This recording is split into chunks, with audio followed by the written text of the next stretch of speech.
حضرت ابو ہریرہ رضی اللہ تعالیٰ عنہ فرماتے ہیں کہ آپ صلی اللہ علیہ وسلم نے فرمایا کہ جہنم نے اپنے رب سے شکایت کی کہ میرے ایک حصے نے دوسرے حصے کو کھا لیا ہے، پس اللہ تعالیٰ نے اس کو 2 سانس لینے کی اجازت دی، ایک سانس سردی کے موسم میں اور ایک سانس گرمی کے موسم میں، پس سردی میں اس کا سانس لینا زمریر ہے اور گرمی کے موسم میں اس کا سانس لینا لو ہے۔ تشریح دوزخ کا بارگاہ الہ میں شکایت کرنا بزبان حال بھی ہو سکتا ہے اور اپنے حقیقی معنی پر بھی معمول ہو سکتا ہے، اور اس کو حقیقی معنی پر معمول کرنا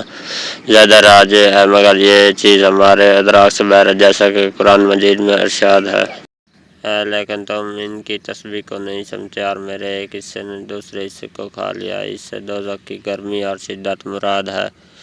اس حدیث سے معلوم ہوتا ہے کہ سردی اور گرمی کا نظام دوزخ کے سانس لینے سے وابستہ ہے، جبکہ اس کا ظاہری سبب سورج کے خط استوا سے قریب یا بعید ہوتا ہے۔ دراصل کائنات میں جو سلسلہ باب کار فرما ہے، اس کی بعض کڑیاں تو عام لوگوں کے لیے زہر ہیں